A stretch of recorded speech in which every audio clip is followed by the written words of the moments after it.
काम करती है। खैर, एक फैक्ट्री जो कई चीजों का निर्माण करती है, वो कई काम करती है, जैसे असेंबल करना, मॉडिफाई करना, पैक करना और फिर निर्माण की गई चीजों को ट्रांसपोर्ट करना। इसी तरह का प्रोसेस सेल में भी होता है। एंडोप्लाज्मिक रेटिकुलम नामक एक ऑर्गेनेल फैक्ट्री की तरह ही काम करता है, जो कुछ जरूरी पदार्थ बनाता है, जबकि गॉल्जी एपरेटस नामक दूसरा ऑर्गेनेल पैकेजिंग और ट्रांसपोर्ट करता है। चलिए पहले हम एंडोप्लाज्मिक रेटिकुलम के बारे में डिटेल में सीखना शुरू करें। एंडोप्लाज्मिक रेटिकुलम कैसे दिखता है? बस एक लंबी ट्यूब को इमेजिन कीजिए जो कि एक मेम्ब्रेन से घिरी हुई है। ये ट्यूब न्यूक्लियस के चारों तरफ है और ये सेल में से बाहर की ओर मूव होती है। अब अगर हम ध्यान से देखें तो सभी ट्यूब एक जैसे नहीं दिखाई देती हैं।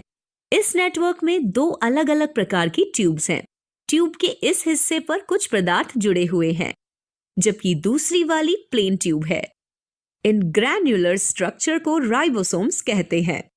जिन ट्यूब में राइबोसोम जुड़ा होता है उन्हें रफ एंडोप्लाज्मिक रेटिकुलम कहते हैं। जी हाँ, अगर ट्यूब से राइबोसोम जुड़े हों तो उसे रफ एंडोप्लाज्मिक रेटिकुलम के रूप में रेफर करते हैं। और उस ट्यूब का क्या जिनसे राइबोसोम्स अटैच नहीं है?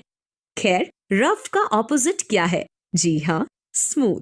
तो इन ट्यूब्स को स्मूथ एंडोप्लाज्मिक रेटिकुलम कहते हैं।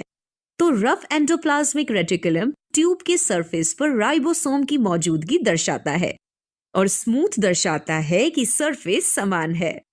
खैर, ये दोनों ही ट्यूब पूरे सेल में एक नेटवर्क बनाते हैं। ये नेटवर्क किस लिए है? ये स्लाइड की तरह दिखते हैं, जो पूरे साइटोप्लाज्म में कुछ चीजों की मूवमेंट में सहायता करते हैं। इसी कारण ये ऐसे पाए जाते हैं। लेकिन इस फैक्ट्री का सबसे जरूरी काम क्या है? ये क्या बनाती है? और ये राइबोसोम्स किस लिए जुड़े हैं? आगे के पार्ट नेक्स्ट वीडियो में। Thanks for watching, like and subscribe. Bye bye.